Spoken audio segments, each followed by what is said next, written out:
Health and wellness are more than a destination. They are a process and a journey of personal choice. Come hear from people out in the field, doing the work, bringing health and wellness to many. Hi, Larry. How are you? Hi, Kathleen. I'm doing very well. It's so great to have you, and we're so excited to do this interview today. Here I am speaking with Larry Law, who is a scientist and a teacher. He lives in the United States and has been very much actively in a mission for many years to bring important education about new sciences to the planet and actually overall health and wellness. So I'm really thrilled today to have you, Larry. It's so good to be here. I'm looking forward to it. Yeah.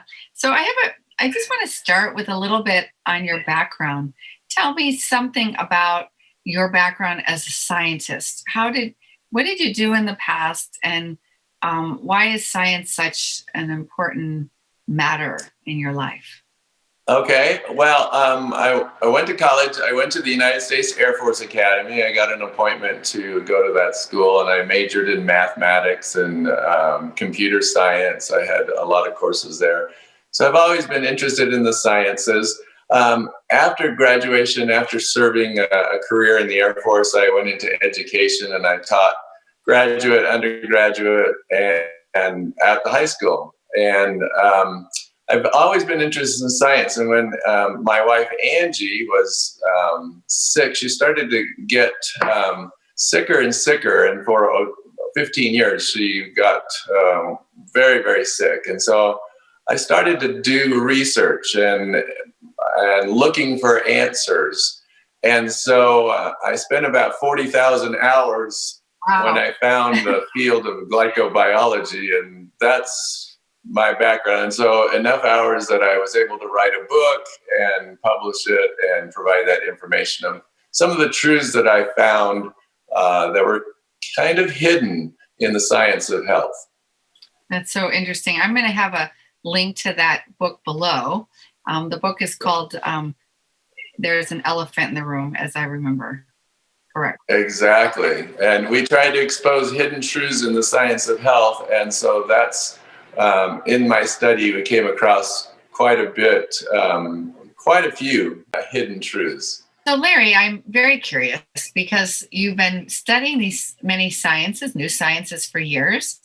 And of course, the big science in the mainstream right now that's making a lot of headway is epigenetics. And that term means above. Epi means above genetics, meaning that what we learned about genetics, at least I did in the past, that we are victims of our genes control what will happen, is not exactly the whole story. So I'm curious how you explain this.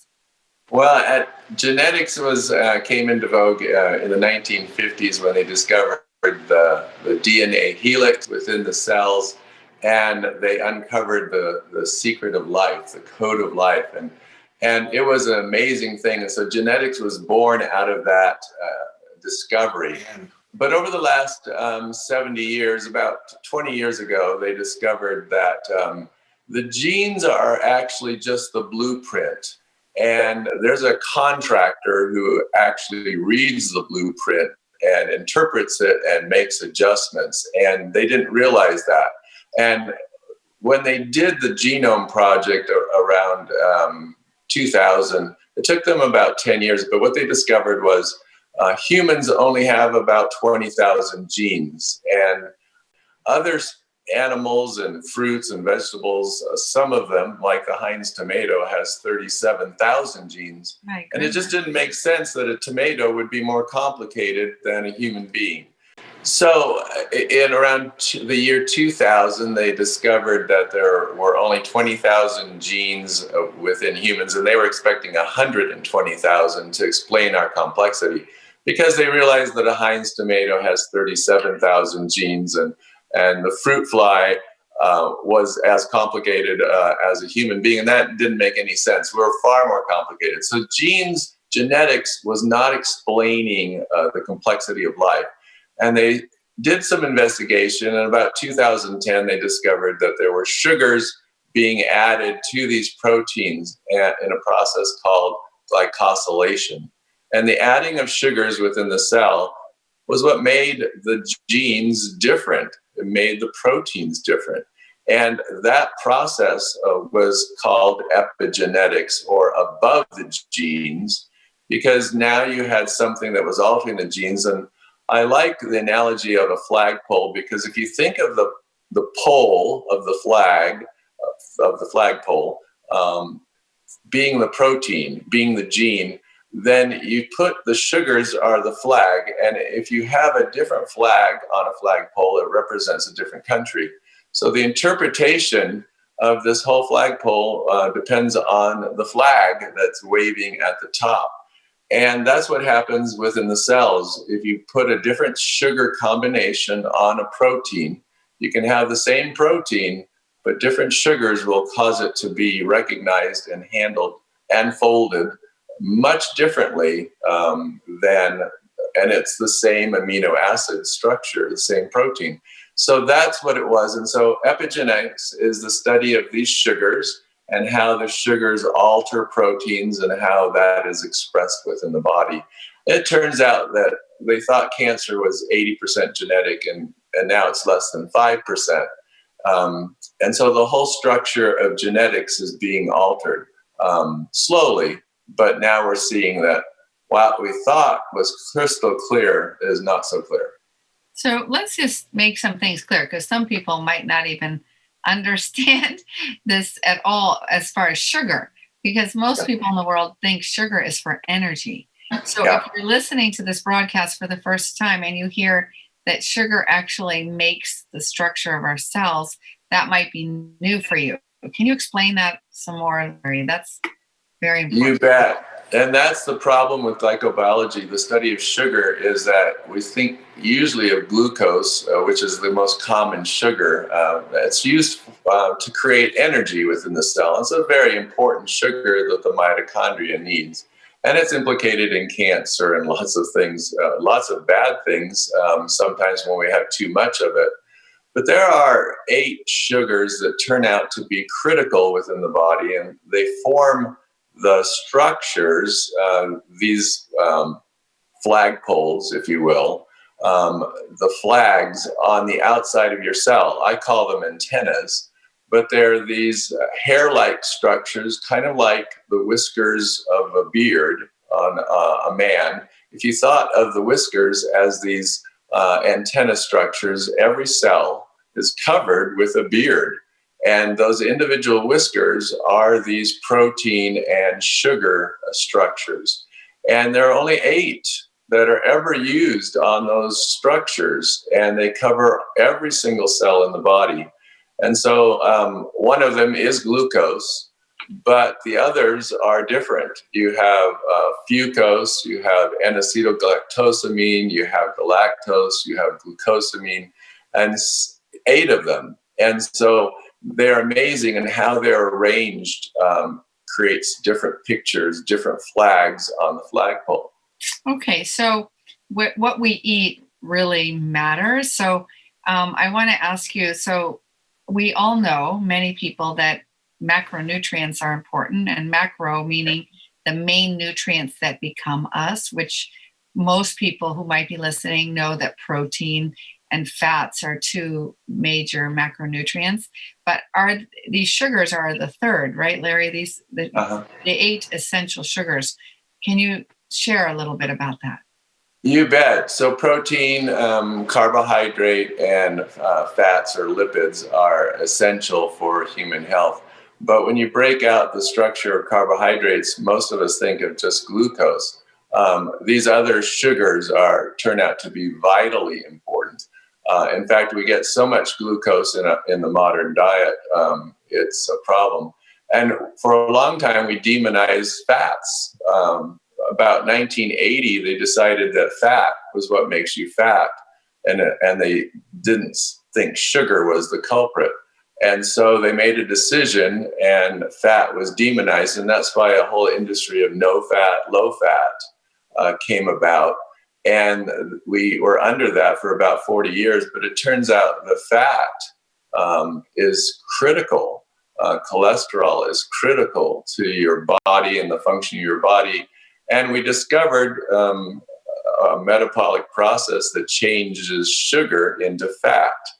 And so we didn't know that back in 1980, but it turns out that sugar is the problem and it's not the fat. And so this whole process of learning what are the critical nutrients is very, very important. So fat, saturated fat, is now very important in your diet.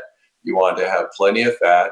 We typically get plenty of protein, but these sugars are critical. You want to lower carbohydrate in terms of glucose. We get too much glucose in wheat and in processed food. But these other sugars don't come from processed food. In fact, they're removed, and so they come from root structures, mushrooms, vegetables and things, and vegetables, and we just don't eat as much, and that's what's hurting us. Those 8 sugars is what we're missing. So one of the things I want to ask you about too, because epigenetics is about nutrition. That's one part. So what we eat and what we choose to eat really matters in our health, and what genes could potentially get turned on and off. So if we're eating crappy food and like a lot of processed food or a lot of the bad sugars, could affect, we don't say absolutely, but it could have an effect on our epigenome, our epigenetics. In other words, what genes will get turned on and off. Do you want to address this? So that's the nutritional aspect. Definitely.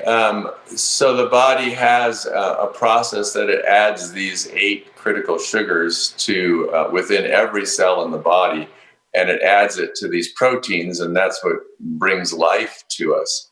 But when you have too much, say, sugar, a glucose kind of sugar, you can cause problems with diabetes, of course. You can cause problems with Alzheimer's. In a process where the glucose gets just glommed on to the proteins in a unorganized manner, then that causes severe problems. So you want to be careful to make sure that you're getting these critical sugars, especially the ones that are no longer, that they're processed out of our diets. You want to make sure you're eating the foods that have them. And typically they're bitter. They're not sweet, even though we call them sugars. They're bitter to taste. They're not like glucose. And so getting them back in your diet or supplementing them back in your diet is critical for health. So tell me a little bit more about epigenetics, because I find it fascinating. We know also epigenetics has to do with emotions and choices that we make. So it's not just food. Very good. Exactly. And the science is weaker in this area. There just hasn't been as much attention studying the electromagnetic forces. But I mentioned that these whiskers on the beard that cover every cell, they're little antennas. And just like antennas, they wave and they get folded. They have different structures. They change structure depending on what's connecting to them. And so there's a force field that's related, and anything that's electromagnetic is going to be vulnerable to emotions. Our emotions, the neurotransmitters that we hear about, serotonin and these kind of things that affect mood, are made in the gut, and the gut affects the health of our gut. Health affects our brain. It affects our emotions if we're depressed.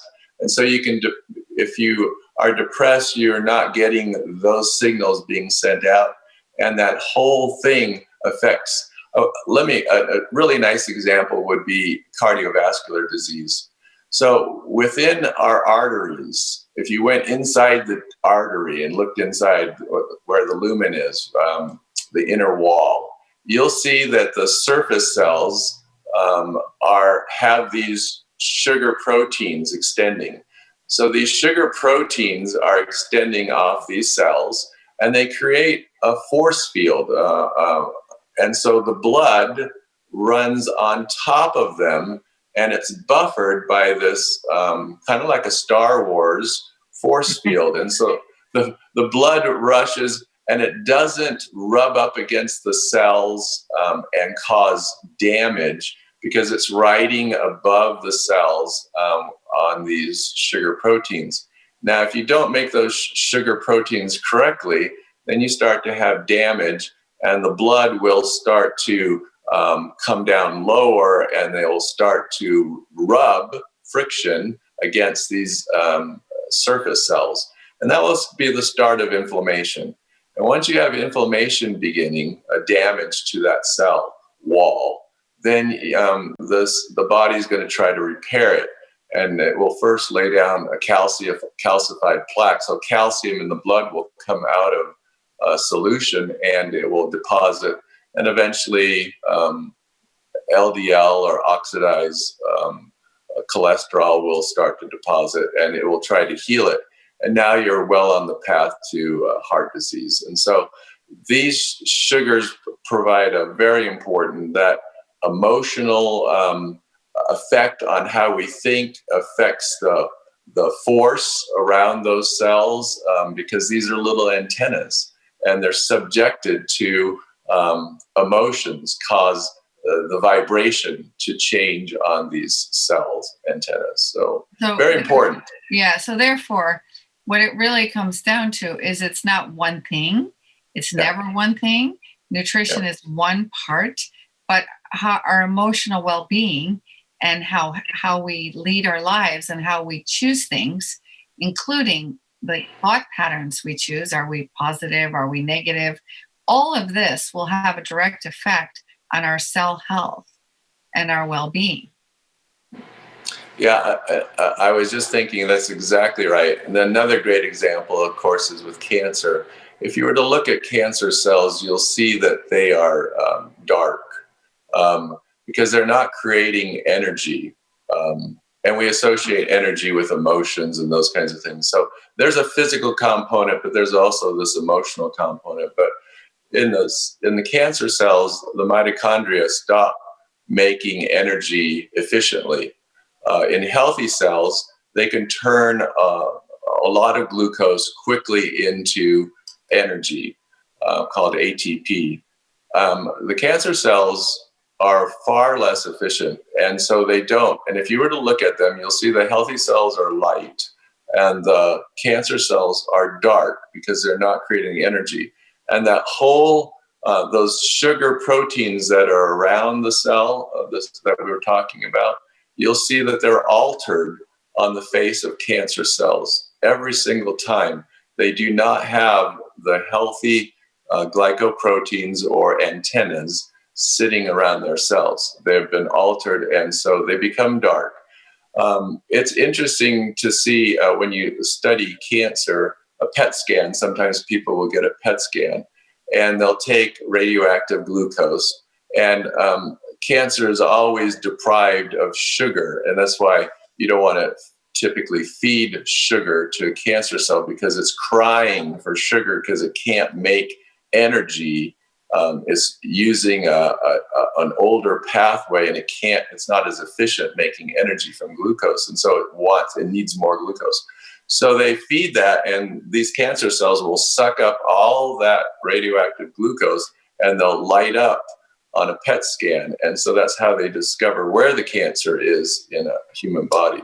But again, it's related to this energy and this darkness in the cell, and the cell trying to create energy when it can't. It's been harmed, and it's not creating energy efficiently. And again, our emotions have an overall effect. And it gets complex because physically there are things happening. Neurotransmitters are not being built correctly, but all of that kind of works together. We become depressed or we become sad.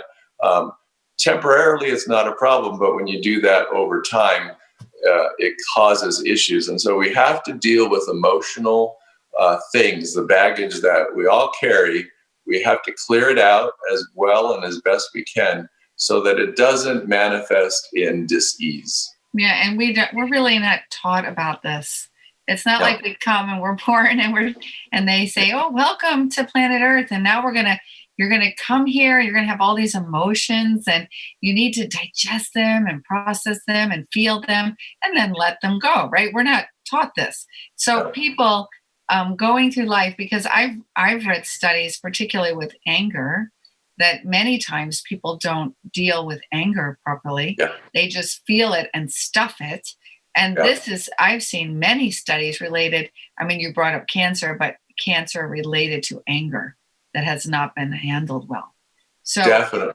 if this is true, Larry, then it's true for every emotion that is fear, every emotion that could potentially be stuffed and not digested properly, right? And these are lower frequency emotions.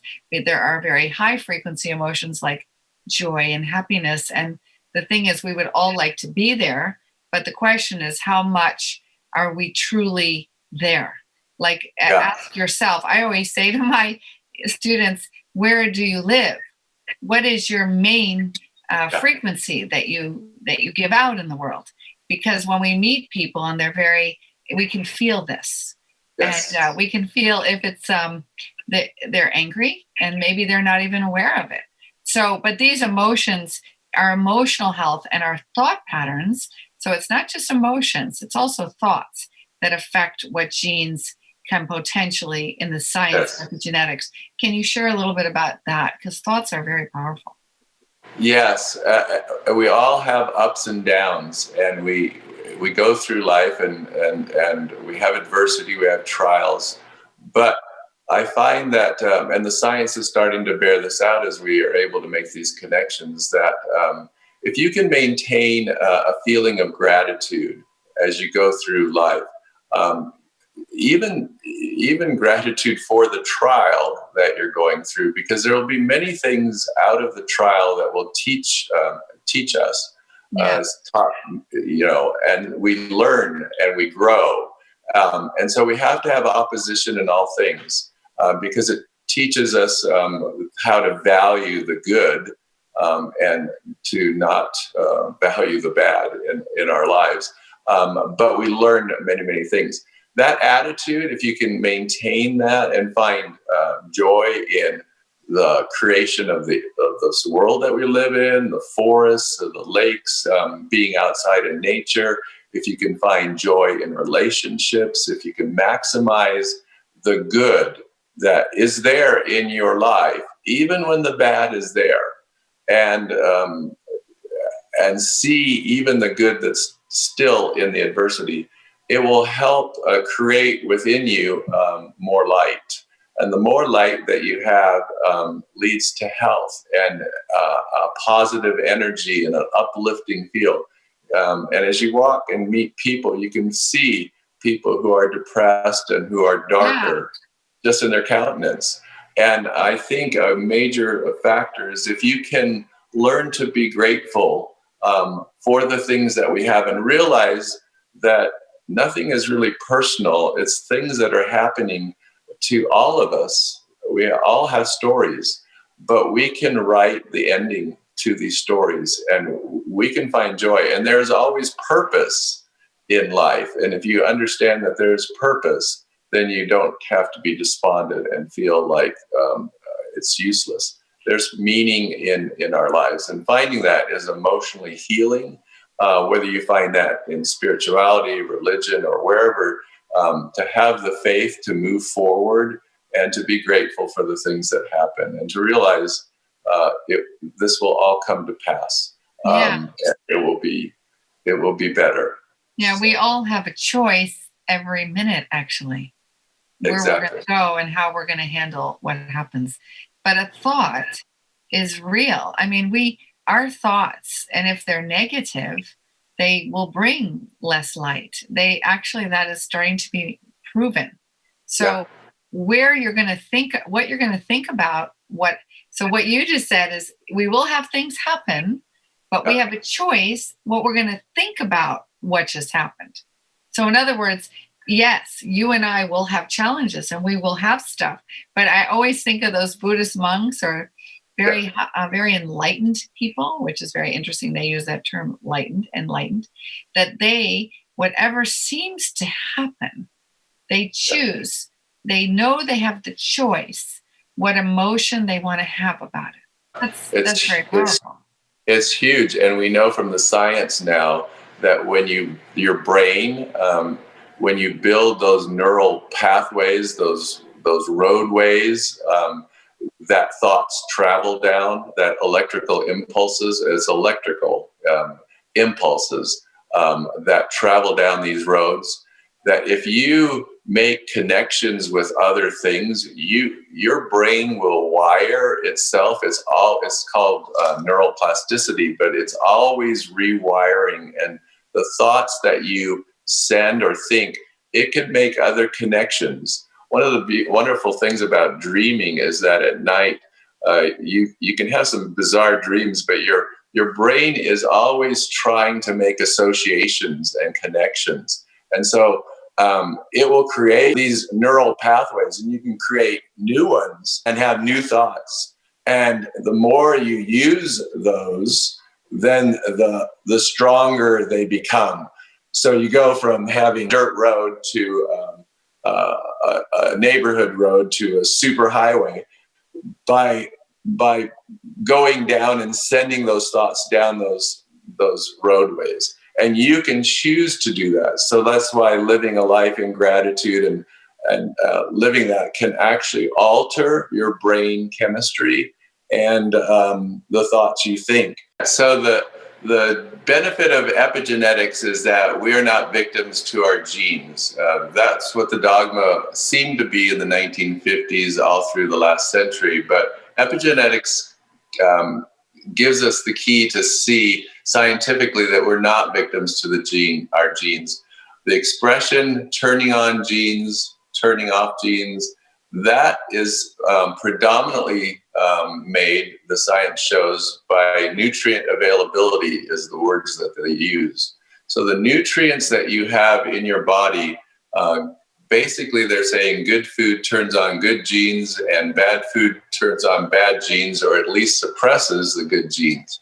And so it's critical what you take into your body that has an effect on your health, your genetic structure. So you have power, you're not a victim. You can make choices, not only from a physical standpoint, but from an emotional standpoint, by going into places where you can express gratitude for things in your life. There's always things that are good in your life, and maximize that thinking. Try to focus on those things, and it will alter the chemistry within your body, which then alters your health over the long term. That's so beautifully said.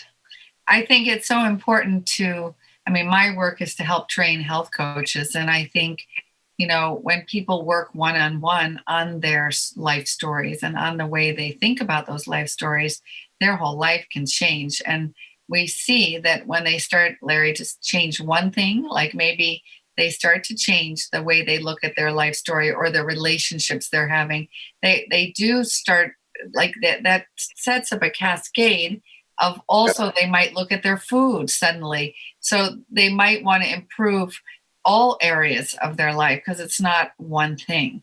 But I'm curious because I know for myself, the food, it has been altered. It's not exactly the food of our dreams right now on planet Earth.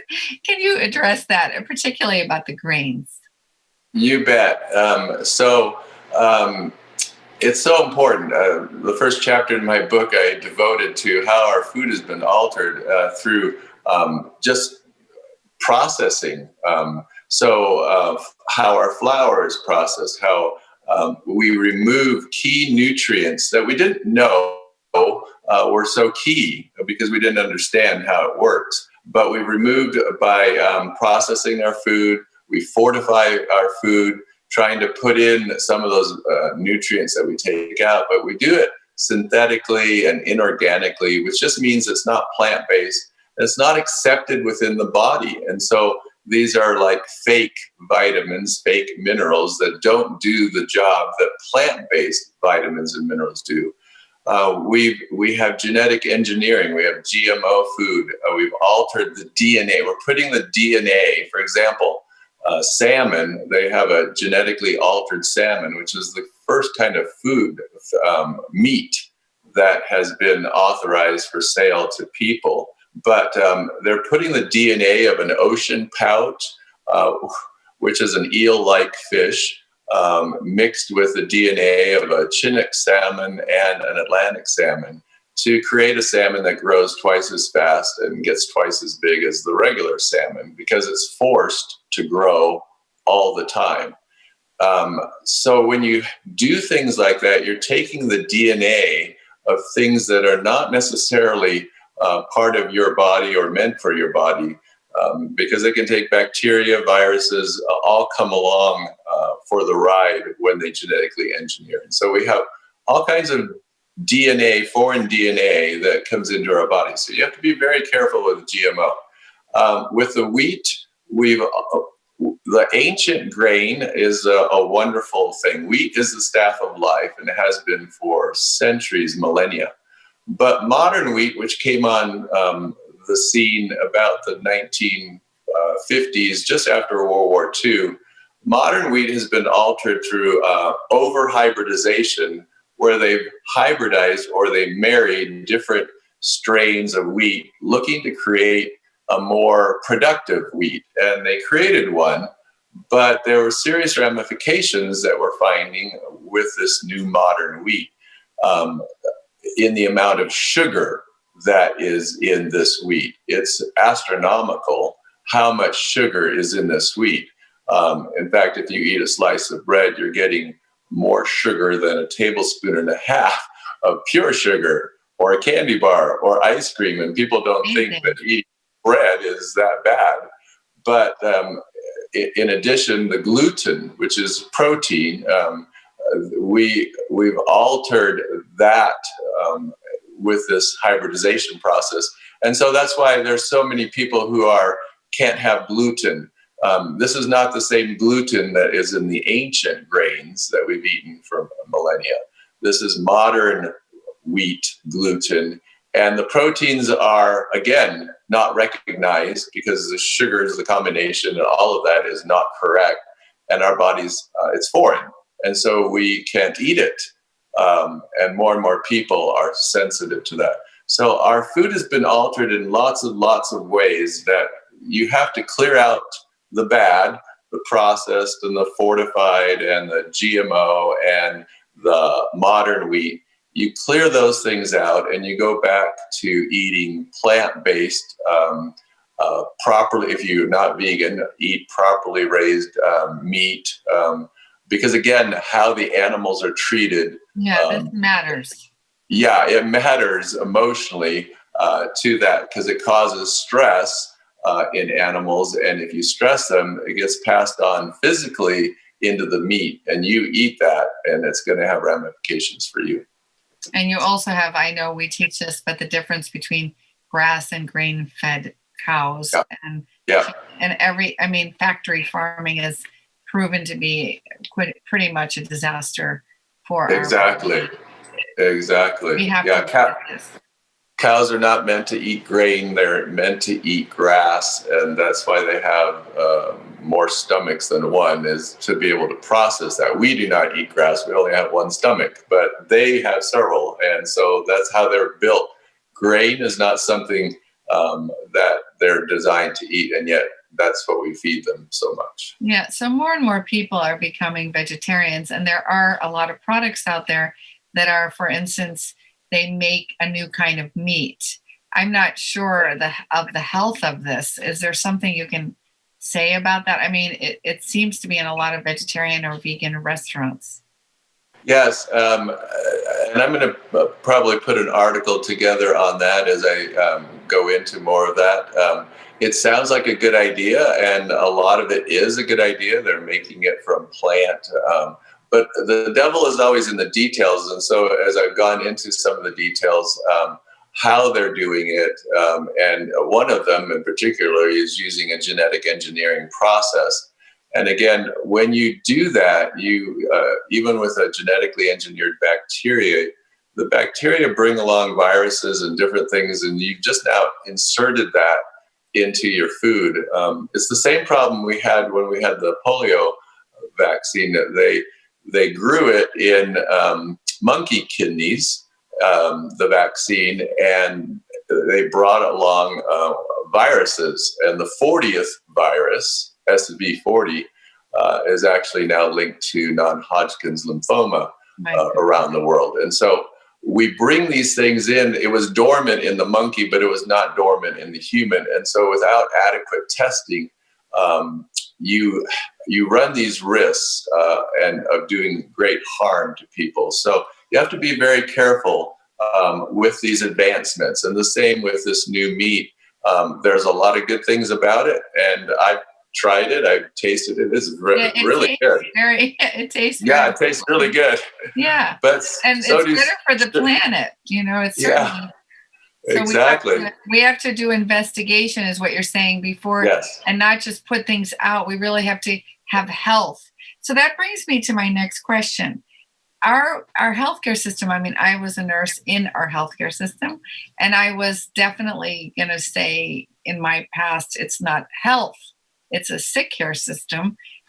This is changing. The world is waking up that we need to focus on, what we think about, and what we focus on, we create. So if we're constantly just at the back end, oh my goodness, with all these illnesses, that's what we're doing, managing illnesses. And I want, if you can just address that change, because that's a big shift happening. Yes, it's huge. There was a whole culture of going to the doctor, and the doctor was the expert, and it was like taking your car into the car mechanic because they're the experts, and whatever they tell you, then you do, and you fix the car. But a human body is not like a car. So when you go to the doctor, they can only tell you a few things, and they are very well trained and wonderful, but the body is very complex, and you're the one living in the body. You're the one that knows the aches and pains and things. And so you have to be aware. You know how you feel when you eat good food, you feel good. And you know what happens if you binge on, too much sugary foods. If you eat, sugary cereal and you have like 5 bowls of it, it's going to you're not going to feel so good afterwards. It may taste good at the beginning, but all of these things have ramifications. And so doctors, the medical profession is starting to become more integrative. There are more integrative doctors who are realizing that, plant-based nutrition is actually very, very healthy. And there are more things than just giving a drug to help a person. Drugs have their place. Yeah, as a nurse, I would say that you have at a certain point, if you're like needing surgery, or if something is acutely happening, or you've tried everything, you do need drugs. It's not like long term, though, the drugs are going to be a problem because all of them have toxicity. And when you combine them, we know the LD50, or the lethal dose of particular drugs. But when we start mixing them with other drugs, there are not any studies out there that talk about 2 or 3 or 4 drugs together, what the toxicity level or what the combination is, because there's so many drugs that no one has done that work. But you can put, we have more deaths from properly prescribed drugs than almost anything else on the planet. So we have to be very careful. And of course, we have an opioid epidemic, and people have turned to drugs for chronic situations. And long term, that's not going to be helpful to you. So you want it in the short term, but in the long term, you want to make changes in your diet. You want to find what you're missing. One of the most powerful minerals, for example, is magnesium. Adding magnesium, sufficient magnesium, because most people are deplete with that, can, if you've suffered with cramps, for example, as people get old, if you add magnesium, the cramps go away. because it turns out that magnesium is a counterpoint to calcium. Calcium causes muscles to contract, to fire. They're the electrical impulse. Yep. And magnesium releases or relaxes the muscle. And so having the proper balance of calcium and magnesium, if you're too low on magnesium, you're going to start getting cramping. And that happens to many, many people at night especially. And that's just one example. Calcium in the blood, keeping it in solution. If you have enough magnesium, it won't form those deposits and you'll be healthier in terms of atherosclerosis. So all of these things are simple. Another nutrient, another mineral like zinc, so powerful in this pandemic that we've been experiencing. Zinc, getting zinc into the cell, and that's what's the key. You can have zinc in your diet, but if you don't get it into the cell, then it's going to be a problem. But when you can get, and there's ways to get zinc into the cell. When you get it into the cell, it interrupts the replication process of the virus. The virus can't replicate because of the zinc, and the virus goes away.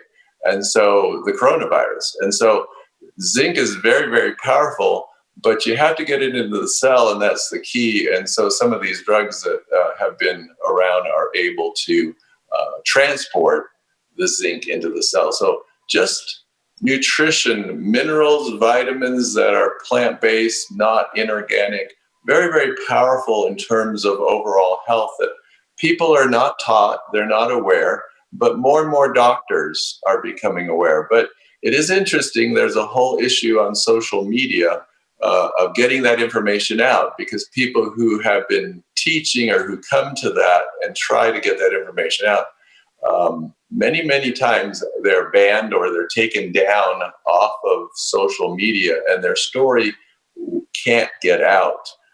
They have to fight to get the message out because there are, it's been politicized, and there are efforts that want to tell just one narrative. And that's a dangerous situation. We want to be able to find the truth wherever it is, and get that information out and allow people to make a decision that's best for them. Well, in the long run, it is going to change. People are waking up that maybe like being on 5 chronic medications might not be the best thing, but I'm not saying they shouldn't be on any medicines, because I am a nurse and I'm from a whole family of doctors. But I think you have to ask questions, and you need to, as you said, even look at your food and your way of living, your lifestyle, your exercise regime, your way of thinking, as we talked about, your emotions. All of these things are we're realizing are huge in the process. Yep. And so as more and more doctors are understanding this holistic approach, it's certainly helping. Now, of course, there is going to be, there is the old way of thinking, and that isn't always easy to combine with the new way of thinking. And this we need patience for. And of course, there's always censorship on both sides, probably. I mean, I don't know. When I listen to news now, you don't even know what to believe. So that's difficult, you know. But I think, let me ask you, so the immune system, like fundamental, we have to learn in a way to take care of our immune system. Can you just give some ideas to the general audience of things they could do, not just for, a pandemic, but just for life? I mean, this is a lifelong, we should be taught this. Exactly. And they're pretty basic. You want to be able to get plant-based nutrition in it. And I don't say that people have to be vegan. It's whatever people want to do, but there's power in plant-based nutrition. So plant-based vitamins, plant-based minerals, that's what you want to be either eating from your food or supplementing for sure. Make sure they are plant-based. You want to eliminate, again, things that are harmful. Soda is one thing. That's one of the an easy thing, right? That's like... Yeah, you can eliminate that. People ask me, what's the best beverage? Really, water is the best beverage. Healthy water. You're 65% water. And so you put anything else in the body, the kidneys are going to have to filter it out. But good water, as you said, is vitally important because water has been contaminated in lots of places. And even in cities where we use chlorine or bromine to kind of sterilize the water. And you want that because if you were to look into the pipes, inside the pipes, you'd see a lot of stuff growing in there. You want that those chemicals used. But when they come to the tap, you want to remove them so that you're not drinking them because chlorine and bromine are going to interrupt those cell receptors that we talked about on the thyroid. And they're going to displace the iodine, and you're going to have thyroid issues, either autoimmune or degenerative thyroid issues. And that's just related to the haldides. The chlorine and the bromine will displace iodine. Interesting. Huh? And so we have, the number one autoimmune disease is Hashimoto's, which is an issue with the thyroid. So Larry, also radiation, right? Like that's an issue. Yes, radiation is an issue. In fact, there are studies out about if you were going to get a mammogram, a radiation that way, that they don't help. They're not helpful in terms of early detection, and in fact cause damage because anytime you press on a cancer cell, you're spreading it. And so that even the physical mechanism of taking a mammogram is not a healthy thing for breast cancer to do. So if it was preventative, that would be one thing, but the studies show that it doesn't but help. It does help. I know, like as a woman, to do breast self-exam. Yes. If you get to get another kind of ultrasound, that doesn't hurt you. A thermogram, that's heat-based. That won't hurt you. But you're exactly right. And there are things that you can do to help. And self-examination, of course, is a wonderful way. Very, very important. But radiation in general, people are afraid of sunlight, radiation from sunlight. We're ultra sensitive now, whereas in the past, we always knew that sunlight was good because sunlight, when it hits your skin, that's how vitamin D is created. And you need that. And so, especially in the northern latitudes where you don't get as much sun, but you want the sun. And you have to be careful with putting sunscreen on because most of them are highly toxic. There's a few that are reflectors, but they're kind of white, pasty things and people don't like them. But those are actually the best kind because they don't absorb in your skin. Your skin is your largest organ, and you put these chemicals on, you are doing serious harm over time by doing that.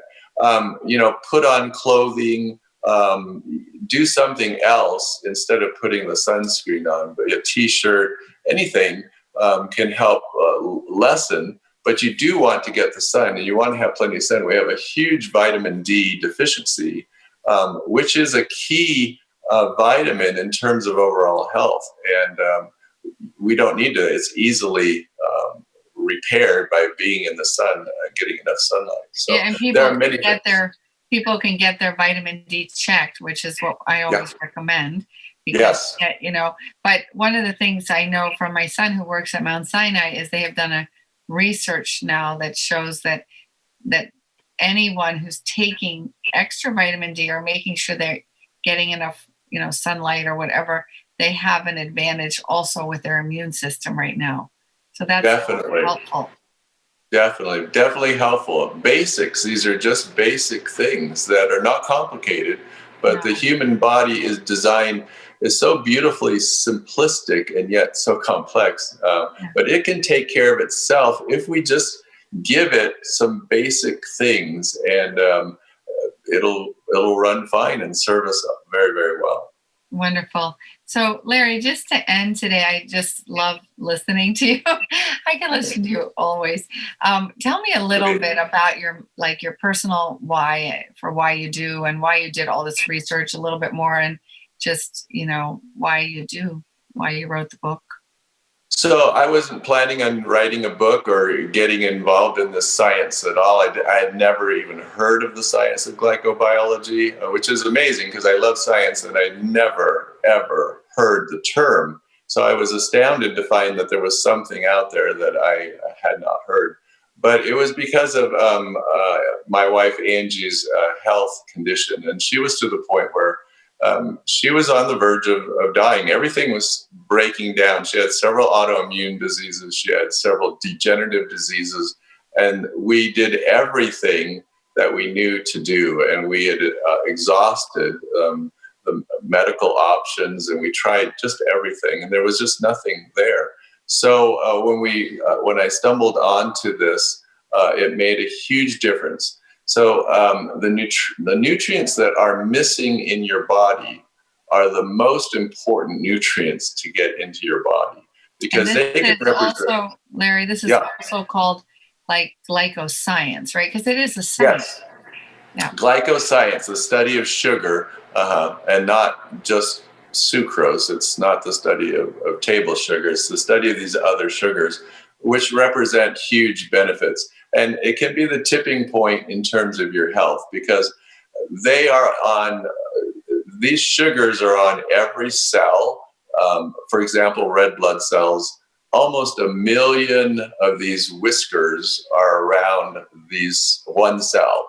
So that's a lot of sugar combinations that are there on the red blood cell. And you have some 60 trillion cells, and they cover all cells. The protein in your body, 75% of all the protein in your body has sugars attached to differentiate it, to make it do the thing it's supposed to do. So these are key. And if you're missing a particular component and you're just not aware, it can cause harm. And so that's what my sweetheart was suffering with. And so when we were able to get that back into her body, all these disease states fix themselves. The body, the immune system knows how to fix disease. It only breaks down when it doesn't have the building blocks that the body needs. And it can be emotional building blocks. It can be lots of things, but physical building blocks is what we focused on. And so it was huge. And so that's what drives us. But in my study, in that 40,000 hours of study, I ran into other things besides just the glycoscience. I ran into things like cholesterol and learned that statin drugs are not what you want to take. And what are the problems? What are the ramifications with statin? And is that in your book, by the way? Is that in your book? Yes.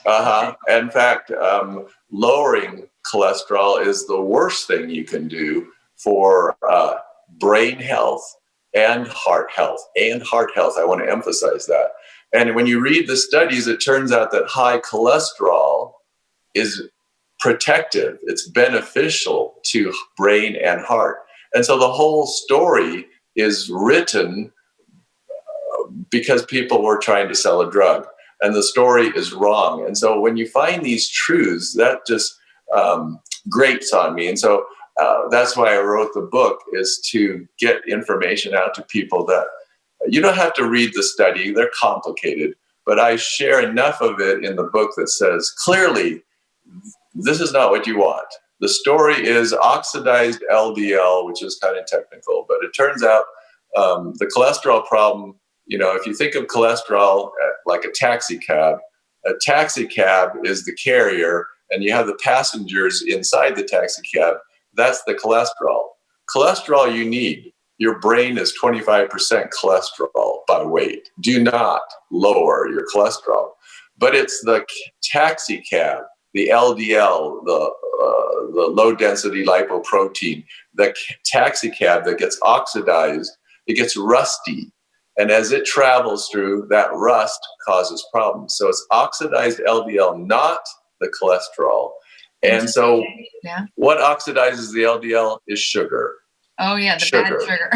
Exactly. So it all comes back to sugar, is either for good or bad, is playing a huge role. And there are good sugars, and they're all good, but we have too much of the glucose kind of sugar, and that's what's bad, or the fructose sugar. And that's also driving, that is also driving our obesity epidemic, which is killing us. Yeah. So, and it's not just in America, by the way. Europe, it's here too. It's coming there. Yeah. America's the worst and the first, I think, but it's spreading around the world. Yeah. So getting just like with our health coaches helping people to manage their weight, that is a chronic condition that is Yes. can be quite incredible also in the part of the health story. So we have to get that under control. But I think what you say and how you summarize it, that the bad sugars, which are everywhere in all the food, we just have to start to look at that and really deal with that as a nation, and realize that that is killing us. That is really fundamentally a problem. Yeah, and they put so much sugar in processed food because when they were taking the fat out, when fat was bad for 40 years, low fat, no fat, the food tastes like cardboard. It's not appealing at all. So to make it appealing, they pumped it in with sugar. And so that's what's killing us now. And now we know that, but of course, the public governments never really came out and said, oh, we got that wrong. We need to change. It's just like, okay, we stopped talking about it. And then the people are supposed to pick up on that.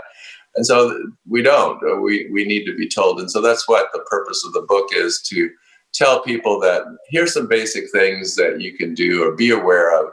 And you can have health. You are designed for health. Your body wants you to be healthy. If you have issues, your body is like a red warning light. Your immune system is trying to get your attention that you need to make probably some changes and address this before it gets worse. Don't ignore the red warning light because it will get worse. Yeah, so I always say when the body is speaking to us, we have to learn to listen. And that's difficult because we're living in a lot of stress. So we're going all the time. And this is a big problem. But Larry, this is so amazing, all your knowledge. And I'm so grateful for you coming. And I just want to say that I know you have a mission, like just to teach and to educate and to give information, because ultimately it's not about like one thing or one way. It's about really raising our understanding of these new sciences and how they affect us and our body and how our body works with our mind and our emotions. Very powerful information. Well, thank you. And thank you for the work that you're doing there in Europe, because it's a huge work to bless people's lives and to have, and I know that you have that purity of soul inside to share this message with people, because you love people, and we sure love you. Oh, I love you too. Thank you, Larry. God bless. You too. Bye-bye. Bye-bye.